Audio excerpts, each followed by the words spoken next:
Hello, good evening, good morning, good afternoon, wherever you are. Whether you're watching this with me here live, it's evening here in Melbourne, 7 p.m. on Monday, the 6th of June. You might be watching me back on replay, watching the recording. So good morning, good afternoon, good evening, wherever you are and whenever it is. Welcome to a very, very warm welcome to Lean Into Leadership. This is a free 5-day masterclass designed for professionals and entrepreneurs to serve you and help you start to lead yourself with more confidence, more authority, and also to lead your team. Now, the reason I'm talking about leading yourself and leading your team is because some of you are probably emerging leaders. So some of you are in a leadership role already. Maybe you're new to leadership, maybe you've been in leadership for a while. And I know some others of you who have registered are emerging leaders. It's your next step. So it's all good. It's all perfect, no matter where you are on that leadership spectrum. There will be so many golden nuggets, so many pieces of value here for you over the next 5 days. I'm kind of tripping over my words a little bit right now because I am full of energy. I am so excited to be here. It's been a little while since I did run a free masterclass, and I always get very, very excited about them. It's been a year since I ran this one. In particular, 12 months. So it has been revamped, updated. Look what's happening in the world now that wasn't happening a year ago, which is something we're going to talk about, is being adaptable to change and staying flexible with the world as the world turns. So do our organizations, right? And so do we. So let's jump in. I would love to meet you. So if this is the first time you've ever seen me before in your entire life, if this is the first time you've ever met me, I would love to get to know you. My name is, what am I doing here? Like, who am I and what am I doing here? My name is Janelle Ryan. I'm a global personal coach and mentor. I have clients all over the world. I am a published author. I have a book called Become Extraordinary. I'm a presenter and a facilitator. Back in the olden days, pre-COVID, I did most of that live, starting to get back out there again now that the world, or the business world, if you like, is opening up a little bit. I also facilitate workshops.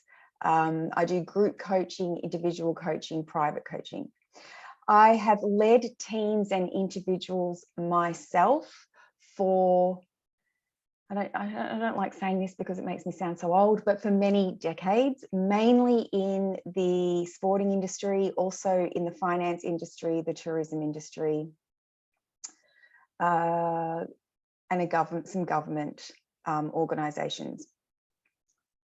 Sky High Coaching is coming on to 10 years old. And since its inception, since we've started, I have been coaching individuals and teams within organizations, been doing a lot of leadership coaching, and those organizations are just in so many different industries. Technology, Google is a client of mine. Hospitality, Pullman Hotels is a client of mine. Many different government agencies, real estate, corporate real estate, sporting, back into my sporting roots. I won't list them. Energy, I won't list them all. They're all very different, but the challenges that the leadership teams are facing are so similar. It doesn't matter what organization you're in. It doesn't matter what industry you're in. It actually doesn't even matter which country you're in. We are finding so many similarities between leadership challenges and leadership fears. I hope you can't, can you hear that dog barking? That is my dog. He will settle down in a second. My hubby will go out and shush him. So I'd love to meet you. If you're here with me live, I would love to know.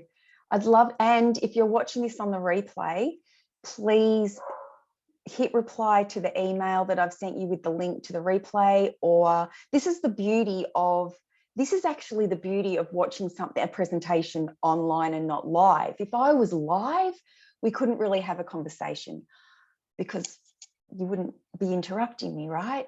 Because we have this beautiful thing called the chat box, you can speak to me as I'm going through the presentation. You can ask questions as I'm going through the presentation, and I will stop and look when there's a break, when I feel called to. So I actually think this is one of the beautiful things about watching a presentation online, is you can note things down as they come to you, and then I can go back and read them at the end or during a break in the presentation. I would love to know, are you a current, new or emerging leader? This is so I know who I'm going to be with over the next 5 days and how I can most deeply serve you. If you'd love to share the industry you're in and or your role, that would be great. None of this is required. Just share what you would love to. If you could tell me what country or city you're in. I know we have some registrations from the UK. I'm not sure. There's so many new people that have registered. I'm actually not sure where a lot of you are from. So if you could let me know that. Did someone refer you? I love saying thank you to clients, past clients, present clients, current clients who refer people in to these workshops, masterclasses, presentations to work with me, and I love to reward them and say thank you. So if someone referred you, we are having a pretty cool giveaway over the next 5 days, which the only people who will be in the draw for that are the people who have referred. They don't have to be in this group with us. They may not have registered, that's absolutely fine, but I'd love you to let me know who they are. There'll also be some giveaways for you along the way too, don't worry. And I'd love to know what your biggest challenge is right now in your professional life. So I'm just going to have a drink of water while you're typing away.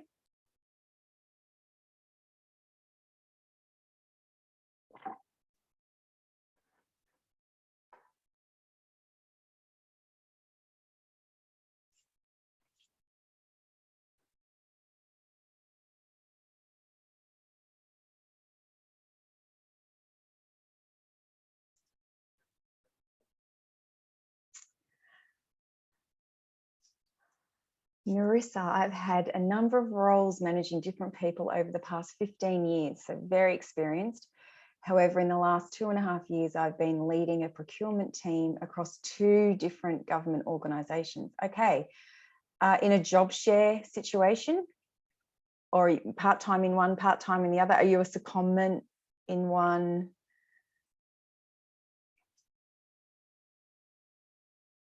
Oh, in one agency and then move to another. Oh, okay, beautiful. Thank you. What's your biggest challenge right now?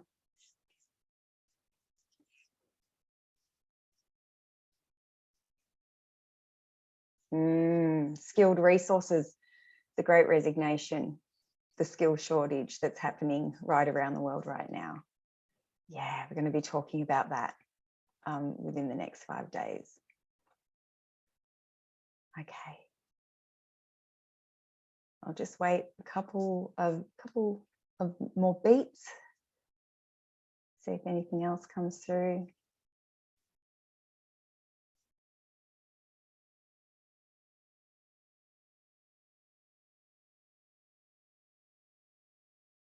Okay, I'm just going to pop that up there. And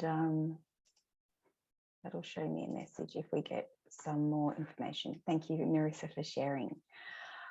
Okay.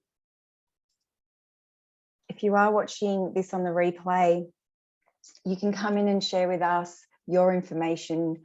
If you do come into one live over the next 5 days, or as I said, hit reply to the email I've sent you with the link to the recording, to the replay, and let me know some information. This is going to help me help you.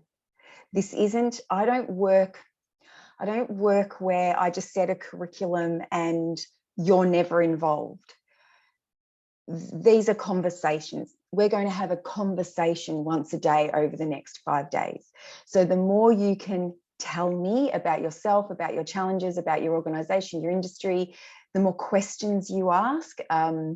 There's a saying that the quality of our life or the quality of our career is directly linked to the quality of questions we ask. The more questions you ask me, I'm here, I'm right in front of you. I have decades of experience in this. So use me, ask all the questions that you can, share as much as you desire as we go through. So we're going to be meeting a little bit of housekeeping, a little bit of logistics. We're going to be meeting 1 hour a day over 5 days. Sometimes people seem to think that's a lot. 1 hour a day for 5 days. How long is your career? How long are you planning to be in the workforce for? Is 1 hour a day for 5 days really that much time? I'm going to be turning up here live. And as I said, you'll be receiving a recording. The benefits I've already talked about, the benefits of online. Well, there's lots of benefits. You could be in your PJs right now. You could be watching the recording because this time didn't suit you, your lifestyle or your time zone. If you are watching the recording, or if you are even here live, you can still watch the recording. Some people love that because they can pause, make notes, play, pause, make notes, play. The other benefit, as I said earlier, is we have a chat box. You can talk to me. It can be a conversation. And I've already talked about giveaways and there will be some special offers as we go through the week as well for anyone who wants more, who wants to go deeper. This 5 days has been designed to be complete. There will be people who get to the end of the 5 days and feel absolutely complete. That was fantastic. I got what I needed. I'm ready to go now. There's always other people, because this isn't the first time I've run a masterclass. There is always people who want more. What's next? Can we go deeper? Can we go further? I've just woken up. I want to know more. I want to do more. I want to learn more. I want to be more involved. People who are very dedicated to their growth and their education. So there will be some special offers along the week for those who are interested in that. My promise to you is I am here for you 100%. My phone isn't on. I heard my husband shush my dog. He's only 2, he's only little. I am completely focused on you. I'm not thinking about anything else but us here in this room right now. My research is deep, varied, and wide. Where has this information come from? Have I just read it in a book and I'm just regurgitating it? No. This is from my own decades of experience, my own training and development, professional development, courses I've been on, coaches and mentors I've worked with. It has also come from my clients from CEOs of huge organizations, vice presidents of global organizations that are household names, to clients who are emerging leaders. That's my next step. That's their next step. They're really excited about it. Done my time. I'm ready. You know, let's go. And I'm helping them through interview processes and recruitment processes. And there's so much. Oh my gosh, there's so much. I'm getting really excited right now. I personally interviewed over 2 years, more than 200 leaders. So over 2 years, more than 200 leaders. And they were asked the same 5 questions. They were global. They were across, I don't know how many different industries. They came and spoke to me. Someone would refer them to me. You need to speak to such and such. They're amazing. and they agreed to come and speak with me. No money changed hands, no gifts changed hands. They came, and some conversations were the same 5 questions. Some conversations went for 10 minutes. I've got 10 minutes, Janelle. What are your 5 questions? Bang, bang, bang, bang, bang. One woman in Singapore, we're on the phone for 3 hours. These people, these leaders, these humans gave. They gave to me because I'm the conduit, I'm the channel. They know it was funneling out wider to you. So we have that brains trust. Then we have another brains trust. For years before COVID, before the pandemic, and we went into lockdown, I was running live leadership events where I was bringing together a panel of 3 or 4 leaders who I thought really complemented each other or had different skills. And I was putting them on a panel, and then we were inviting people to come along, and it was an open forum. No presentations. This is why the leaders loved it, and they came along. It was so easy for them because they didn't have to prepare. No speeches to prepare, no presentations to prepare. It was a Q&A. They sat at a table with an audience, and it was only Q&A. And these leaders gave everything. It was so impressive how authentic, open, and honest they were. They talked about their failures. They talked about their mess ups. They talked about the things that they'd done wrong. And this is what we're going to be talking about tonight. Tonight, we're starting with the leadership traps. They talked about all the mistakes they made to help us not make them. So, yes, I have read a book or 2 on leadership. So it's so many people's knowledge and experience. It's not just mine. And I've collated it all together, and I'm constantly updating. I'm constantly in leadership courses. I'm constantly having my clients are bringing information to me, their challenges right now, what's happening right now. How would they lead a team through a pandemic? I had so many clients say to me, I'm so glad I'm working with you because I just don't know what I'd be doing right now with this whole pandemic thing. There was no pandemic when they started working with me. It was just fortunate. So I really want you to know this. I'm getting really passionate about it because I'm so grateful. And the leaders who came to the live events, no money ever changed hands. They were presented with some gifts at the end. All of these leaders, hundreds, have done this to hopefully create a ripple effect of better leadership, more authentic leadership, more powerful leadership, more empathetic leadership right around the world. And I will hold nothing back. I am going to share everything I have, all the principles on the topics that we're going to discuss over the next 5 days. I can't talk about everything with you. We've only got 5 hours, but I've carefully selected these topics because they're the most common, and I'm going to share everything with you that I have. I will also answer your questions if you have questions along the way.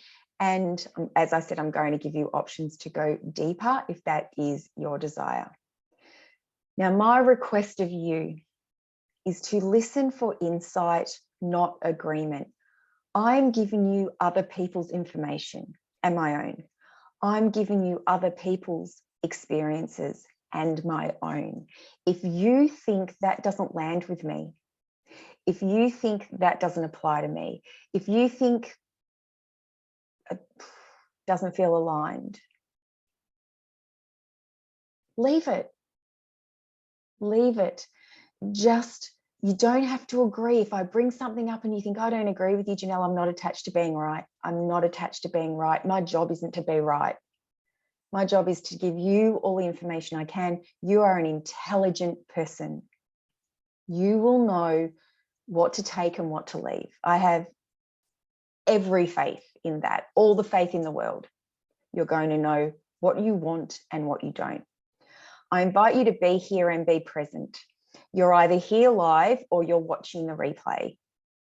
Be present. You can be here and not be present. Our minds are distraction machines. It's one of their favorite things to do, is to distract us.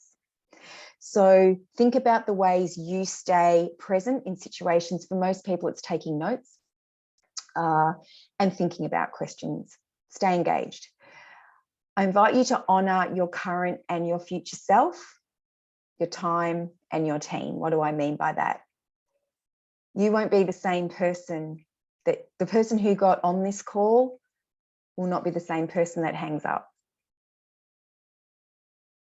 So honor your time, be here, honor your future self, glean out what your future self will thank you for. Don't waste your time. Time's our only non-negotiable resource. You're the youngest you'll ever be right now.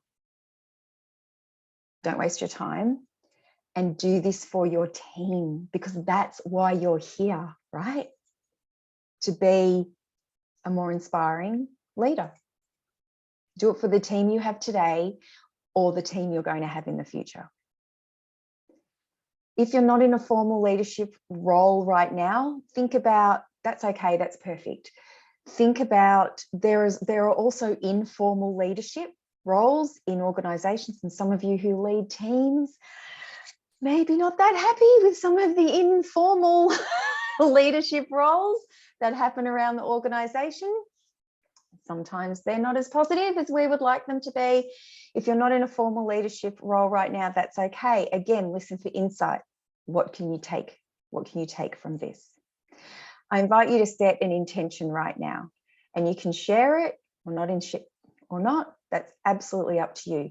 But set an intention. Is it to put this in your calendar and turn up live every day for the next 5 days? I'll tell you a little secret. It's easier to turn up live than watch a replay. If you're watching this on the replay, if you're here live, I acknowledge you. There's plenty of people who aren't. If you're watching the replay, I absolutely acknowledge you, because sometimes that's harder, right? Really easy to just let the recording go. And there is a very small percentage of people who complete online courses. It's less than 50%. In fact, I think it's less than 30% of people that complete online courses in their entirety. I believe, and I see it in my world and my work every day, the way you're doing one thing is probably, usually, the way you're doing everything. So I invite you right now to think about how you're going to lead yourself through the next 5 days and stay with that intention.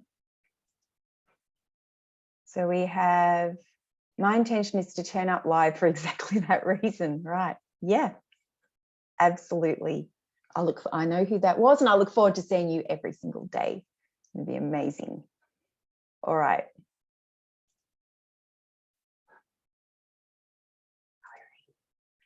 This is where we're starting. Common leadership traps. My research, during my research, within my research, from my research, I have identified 8 common leadership traps from those in the know, as I've just explained. We don't need to go into that again. Number 1, managing, not leading. Number one, most people said to me, they found it difficult to delegate. Most people said to me, well, if I can do this the best, it just takes longer to teach somebody else. It's just faster if I do it. And if I do it, I know it's done right. If I do it, I know it's done correctly. And we've all experienced, I'm sure, the micromanager, the person who looks over our shoulder, the person who has to check all our work, the person who, now, as I said, listen for insight, not agreement, because there'll be different industries where processes are very important.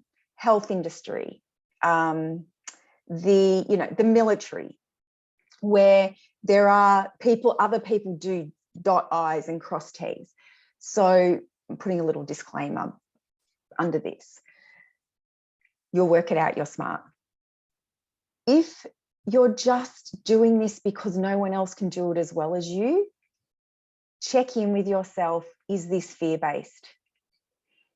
If I allow someone else to do this, if I trust someone else to do this, do I have a fear that something's going to go wrong, something's going to go awry, it's all going to fall down around me and I'll be blamed? Or I'll be the one who has to clean up the mess? Because often in leadership, as we know, the buck stops with us. So thinking about where you may be managing and not leading.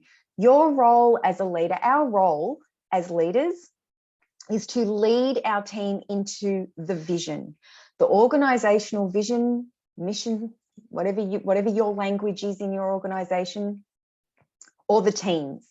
So which usually filter down from the organizational values, mission, vision anyway. Coach and develop them. That's your role, to coach and develop them. So if you can dive into coaching and developing and let go of managing, then you're going to have a very well functioning individuals, which create a very successfully functioning team. Number 2 is ignoring the current climate. Good thing I don't have to be perfect. What we know is more change is certain. Think about the pandemic hasn't ended. The pandemic slowed, if you like. I don't know if the right word is slowed. We put our parameters in place. Then a war started. Who would have ever thought that would happen? I know I didn't. More change is certain, and we need to be able to adapt. It's your role to encourage your team to be ready to display flexibility. I paused then because I was going to use that word that we're all sick of, it's overused, pivot. But we do need to be ready to adapt. There's the saying that's going around, and I think it's kind of dulled a little because people are realizing there's no going back to normal. Did you ever hear that? Maybe you said it a lot. There was a lot of that. When we go back to normal, when everything goes back to normal, you can rely on 3 things in life: death, taxes, and change. So we can't just sit and think that this is going to be the same next year, the year after the year. It may not even be the same next week or next month. So we can't ignore what's going on around us. And I am watching organizations ignore it. I'm seeing it happen. The school system, if you have a child in school, primary school, secondary school, in Victoria, I don't know what it's like. I think it's pretty Australia-wide, if not worldwide. There's a teacher shortage. And I have a client whose role it is, she's in administration, she's the teacher scheduler. And when teachers are sick, it's called CRT. She does the relief teaching. That's it. She's at work at 7 a.m. making phone calls, getting relief teachers in. Her executive team are expecting her to perform miracles. They think because the schools have gone back, everything's back to normal. Just make it happen. She can't just make it happen. There's a shortage. Teachers are ill. They're not coming in. There's regulations in the city she lives in. If you have a cold, you can't go to work. They're ignoring the current climate, and it's causing a lot of stress on their team. Number three, it's a beautiful segue, not creating a psychologically safe workplace.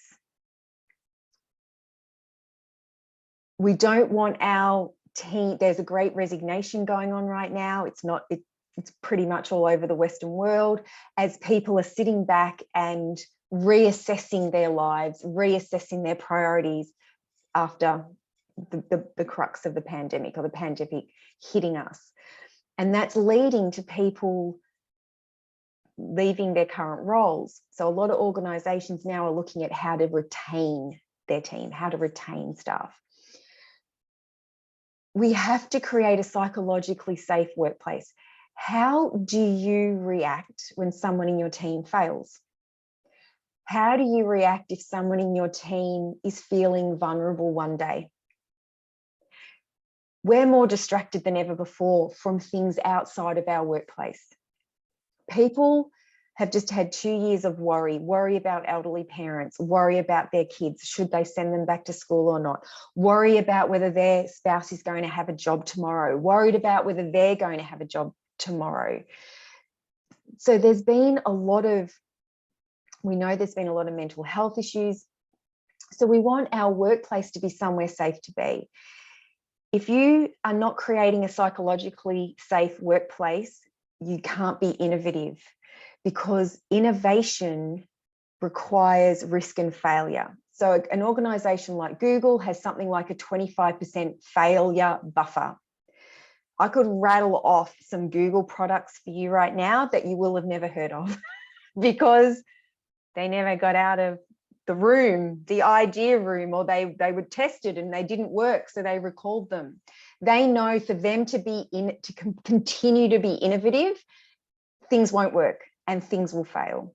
If you want to remain current, if you want to remain innovative, if you want your team to grow and expand and try new things and develop, then you have to create a soft space for them to land when they fail.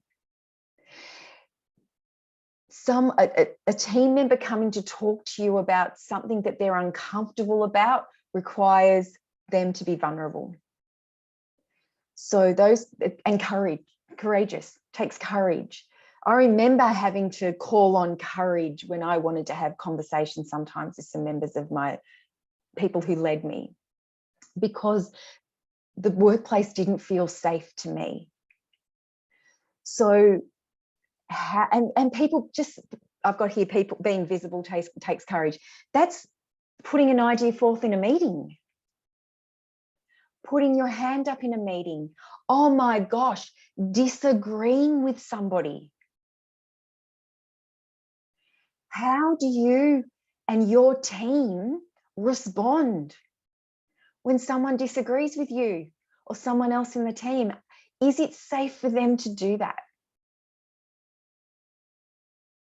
So think about how psychologically safe your team is, how they feel. Do people talk about people behind their backs? Do people laugh if someone puts forward an idea that they think is silly? Do they laugh in front of them in the meeting? If someone puts forth an idea that someone doesn't agree with, do they just shut them down? So important.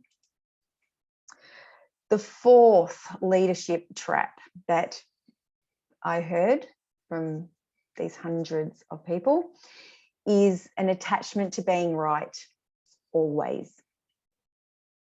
Now, when we are new in a leadership role, most of the time we're feeling some self-doubt, right? It's normal, it's human, and we're going to dive right into that tomorrow. Self-doubt is normal. When you are moving into something bigger, brighter, better, bolder than ever before, something brand new, something different, of course you're going to feel doubtful about it. Your mind is made that way. It's how we're wired. You can't help that. It's human. And when we're feeling doubtful and we think, oh my gosh, is everyone looking at me, thinking she doesn't know what she's doing? And I am talking absolutely from experience right now. In my first leadership role, I honestly thought everyone is going to know. I have no idea what I'm doing right now. I had a client say the exact same words to me last week. We were on a call and she said to me, she's in a new role. just literally day 2 of this new role. It's huge. And she said to me, I'm so scared they're going to find out I don't know what I'm doing. So when we're moving into something and there's fear, because that's what self-doubt is, fear I'll be found out, fear I can't do this, fear I'll fail, fear I'll be fired. We want to put up a front, don't we? We don't want to be questioned. We want to tell people, we want to make it very clear that we have the answer, that we know everything, that we're always right. And you may have been on the other, you may have felt this yourself, or you may have felt it from somebody else during your career. It's actually really transparent, isn't it? When someone's putting on that facade, you can actually see right through it.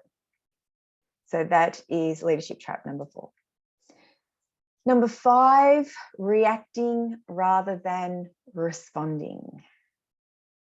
Reacting rather than responding. This is all about emotional intelligence. If we do not have our emotional intelligence under control, it is very easy for us to be not only distracted, but for us to be activated or triggered. Triggered's the kind of trendy word right now. It's very easy for us to be triggered by a person, a situation, a sentence. Like, it could just be a sentence. It could be the way they said it.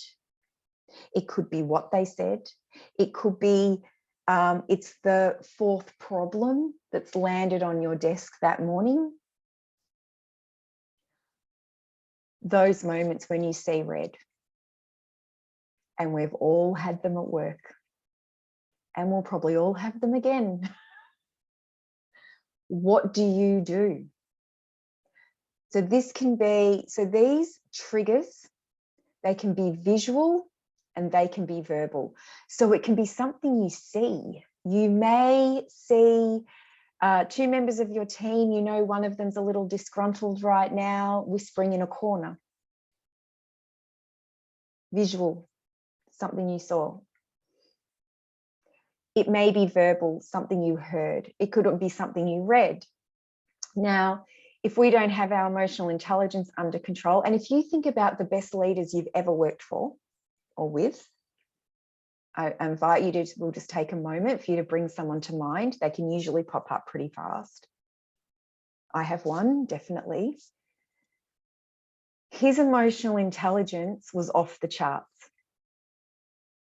Off the charts.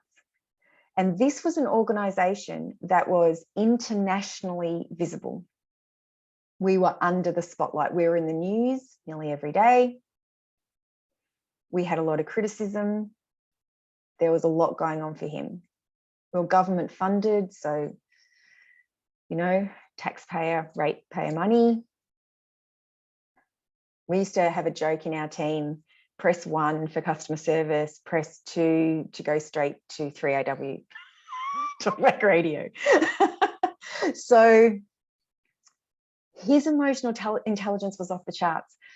I saw him walk into meetings and just diffuse situations. When everyone else was losing their heads, he was keeping his. This will take you far.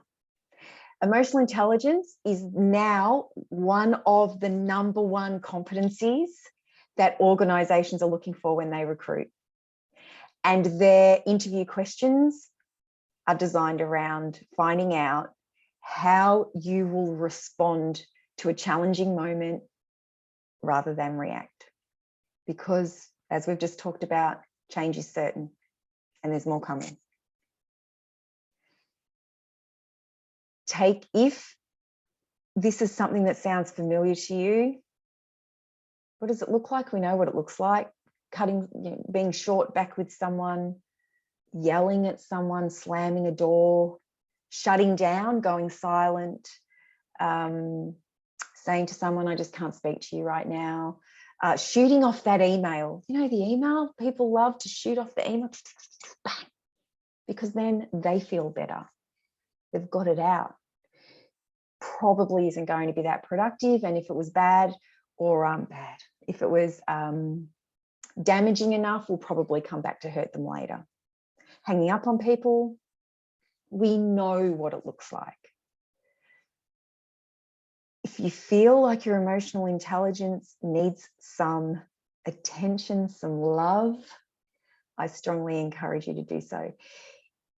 If you could make a change tomorrow, my advice is to take your time to slow down. Slow down. There's a saying, you may have heard it, slow down to speed up. Slow down to speed up. Slow down, more intentional, more considered. Take your time, think about things. Just those 3 breaths. Breath is underrated. If you can, 3 long, slow breaths will make a huge difference. Run into the toilets and do it. If you're back in the office right now, you don't want anyone to see you. Take your time, slow down. We don't have, especially an email or a text. There's a lot of texting that goes on now. Messaging. You don't have to respond straight away. If you can feel a reaction that you don't want to communicate coming out, don't wait. Take your time, slow down. If it's someone in front of you, there is absolutely nothing wrong with saying, I'm just going to take a moment with this. I'm just going to thank you for bringing this to my attention. I'm just going to take a moment with this. I'll get back to you soon, or I'll come back to you soon. There's nothing wrong with that. That's actually really strong leadership. We don't have to be at people's beck and call, if that makes sense. Number 6, not valuing or seeing your whole team. And I hear this a lot in my work from leaders that I work with and walk with, I like to say. And this is becoming more and more common as teams become more and more stretched, which Nerissa, we were talking about, earlier, the skill shortage, the great resignation, organizations who did suffer during the pandemic, who now have less funds, have more people, have less staff. So this was always something I used to hear, but I'm hearing it more and more now that resources are scarce. I just don't have time to talk to my team. I just don't have time to check in with them. Oh, Janelle, I don't have time to say, I don't have time to say good morning to everybody. I can't just walk around and say good morning to everybody. I don't have time for that. I'm so sorry to be the bearer of bad news. It's your job. You're leading a team. It's your job. If you're here to serve your team. That's our job. If you want to get the best out of them, so they're most productive, they're happier, they're more fulfilled, they want to be recognized, they want to be acknowledged, they want someone to say hello to them. You don't have to sit there with them for 5 minutes or 10 minutes. They just want a good morning, and they want a goodbye, and they want a how was your weekend, and they want a that was great work, thank you is a big one, thank you, thanks for today. Thanks for today. Tiny little things. Think about how much you would appreciate that. Tiny little things will make all the difference. How else do we value our team and see our team? Honouring the absent. So this is not talking about members of your team without that other, when they're absent. This was brought to me by a CEO. I was taught this by a CEO I was actually working with and walking with, and she had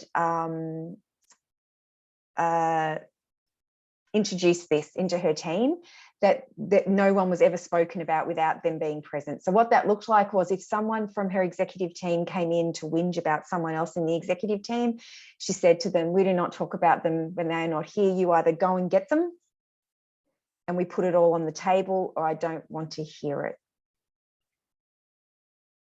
And she said sometimes they'd go and get that person. It was too big, it was too important, it had to be rectified.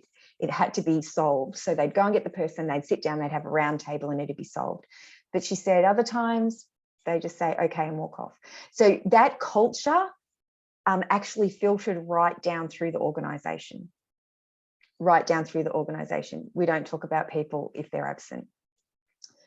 Playing favorites, when we're new in a leadership role, sometimes playing favorites is easier, especially if you have been promoted from within and all of a sudden you're leading a group of people who were once upon a time your peers, your colleagues.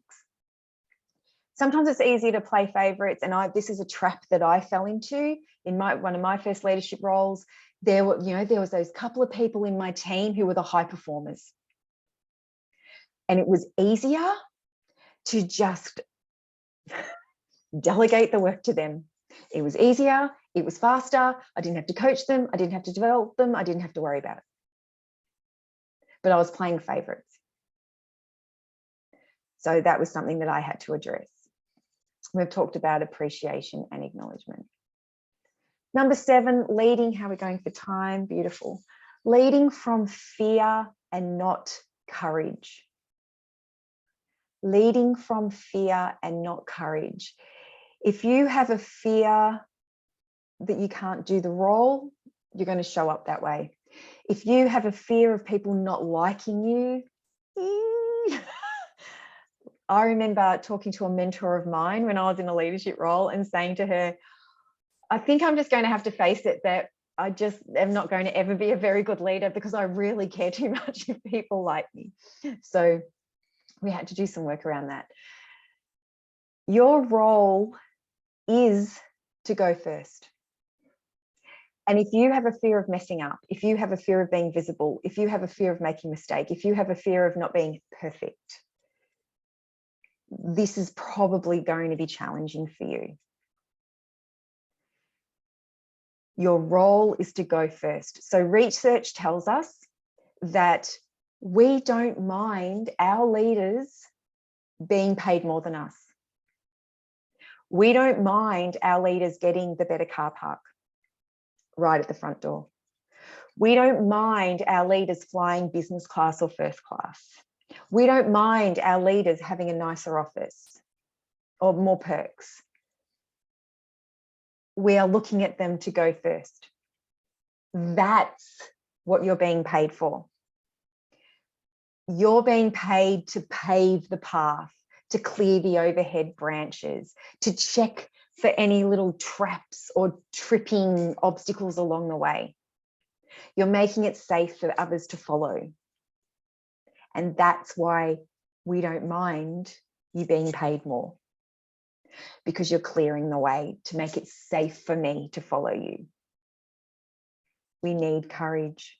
Leadership takes a lot of courage, a lot. I don't think I even realized it until I was in my first leadership role. Courage to go into courageous conversations, the feedback conversations, when the feedback isn't that great. The conversations around performance, when the performance isn't up to standard. And if you have a fear of being disliked, I actually heard this just the other day, and I was trying to remember where from before we jumped on tonight. I heard someone say, I'm in a lot of networking groups, and I heard someone say, yeah, I started to have that conversation with him, and then I just realized it wasn't worth it. And I thought, no, you realized you didn't have the courage. You realized it was too hard. You realized you were going to be too uncomfortable. So you backed out. Because he said, that's right, he said the other person got angry or something, and then I realized it wasn't worth it. You have to have the courage to communicate the organization's vision and decisions. And sometimes those decisions are not to everybody's liking. And that vision may not be to everybody's liking if it's changed. Standing up, not saying, not standing up and saying, well, look, guys, I actually don't agree with this either. Not that. That's the other thing. even when you don't agree. And I had this question from someone, I distinctly remember getting this question from someone last year. How do I deliver information that I don't agree with? Well,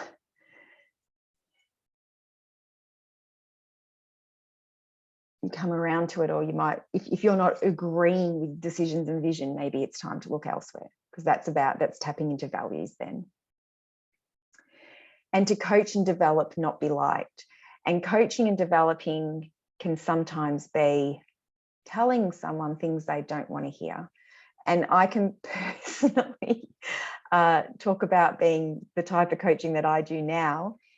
It's very unlikely that at some point a client hasn't told me they don't like me. They usually do at some point, because coaching and developing is not about being liked. It's about serving people for their highest good, their highest good. Oh, that's meant to be number 8, little typo there. Number 8, not asking for help. They don't tell you how lonely leadership actually is. And the higher you go up the tree, the less peers you have. So the higher you go up the tree, the self-doubt is kicking in, and we'll talk about that tomorrow. It actually accentuates, elevates the higher you go up the tree, and you have less peers. You have less people to talk to about it, less people who can relate, less people to share with. It's lonely. And then we've got this self-doubt going on, and we've really got, we've got hardly any people to talk to about it. I remember the last organization I was in, I had one other person that I could talk to. I had one peer, one. And then we're also hearing, there's just natural leaders. You have it or you don't. You either have it or you don't. Like, if you don't have it, you don't have it. There's not much you can do about it. Not true. Leadership is a learned skill. It's a skill like every other skill. Yes, if you were born with some of the traits, you're going to learn it faster and it's going to be easier. But it's learned. And you can learn your leadership skills internally. Mentors, your bosses. So many organizations, large organizations, have mentorship programs. Or you could just approach somebody. If you work in an organization and there is somebody that you love the way they lead and you think, man, that is the ideal picture for me, approach them, ask them if they'll become your mentor. Really complimentary for somebody, right? Maybe you are a mentor. Or you can look externally. So coaching, training, or a mentor from another organization. Same industry, another organization. Some people do that also. So there are our 8 leadership traps. This is just to ease us in. And the other reason I wanted to do the traps first is because if you can feel into which one sounded familiar to you, then you're going to know what to look out for. You're waking your mind up. You're starting to get the antenna primed. You have something in your brain you may have heard of before called a reticular activating system, which scans the environment for stimuli that you're interested in, that means something to you. So I'm hoping that I've started to wake that reticular activating system up a little, and you can start, it will start to pull out the pieces of information that are going to be the most valuable for you over the next 5 days. So this is your home play. Whether you're in a formal leadership role or not, which of these traps may you be falling into? What was familiar to you? Which one did you think, yep, I feel that? How do you think now? Turn and look at it, face it. Don't just think, oh yeah, I fall into that. Yeah, I kind of wish I didn't, wish I showed up in there a little bit better. How does it affect you and your team or your colleagues? What are the behaviors that are coming out because you're falling into this trap? What are the behaviors that are coming out that you're displaying that if you tweaked, changed, deleted, eliminated, leveled up, would be hugely beneficial for you? It's always for you first. It's always for you first, for you, and then your team. So that is the home play. Haven't seen anything come up in the chat box, so I don't know if I'm going to just wait to see if there is a message or a question. I am going to give away a prize. Oh, so 2 pieces of paper. Vicky! There, proof. Vicky, you have won a copy of my book. So if you can please. That is fantastic. Thank you so much. I feel really bad. I've had my video off, and I know how hard it is for you to engage with the audience when we've got our video off, but I just wanted to relax and listen to what you were saying. Yeah, it's all perfect. It is all perfect. It is more fun for me, like when I can see people. However, my primary role is for you to get what you need. And if having your video, I can see you now, so keep looking down. If having your video off means you're more immersed, you do you. You do you. It's all fine. So send me an email with your address, and or I'll stop the recording. The recording does not record the chat anyway. So just to be safe. So you can either send me an email or put it in the chat. You can send it privately to me in the chat too. What if it is all 8? If it is all 8, perfect. Welcome to the next 5 days. You are in absolutely the right spot. And we are going to have so much fun because it is important. We have a responsibility in leadership. There will be people who will never forget you for the rest of their lives because you were their leader, right? And I am sure there's leaders that you'll never forget for the rest of your life, and maybe not for such a desirable reason, right? So we do, it doesn't have to be too serious, and the next 5 days won't be 4 days now, won't be too serious. I like to have fun along the way, as you've noticed, hopefully. It is a responsibility though, leadership. We have people's careers in our hands. So the more we can immerse ourselves in our leadership development, the more fun it's going to be for everybody, including you. So thank you so much for coming along this evening. Thank you so much for those of you who have gotten right to the end of the replay. We're going to be jumping on tomorrow at 4:30. So 4:30 Melbourne time. Hopefully, if this is a work time for you, I actually do usually like to run these at lunchtime. But because I know we've had registrations from the UK, I had to tweak around the times a little bit so they had the opportunity to join. I do hope that you have an organisation that supports professional development, and it won't be a problem to come on during work time. That's it from me this evening. Are we complete? Are we complete this evening, ladies? Yep, all good. All good, beautiful. Put my glasses on in case you were nodding and I couldn't see you. Yeah. All good. Sorry? Yes, thank you. Good. Beautiful. Enjoy the rest of your evening. Enjoy the rest of your day. I am so excited that you have decided to lean in to your leadership skills. I look forward to seeing you tomorrow. Have fun with the home play. Do dive in. Do have get a notepad out or a journal out and just see what comes up for you. And it's going to help you. It will really help you zone in on the areas you want to zone in on for the rest of the week. Thank you so much, and I will see you tomorrow. Thanks, you. Janelle. Bye-bye. Bye. Thanks. Bye. Thanks. Bye.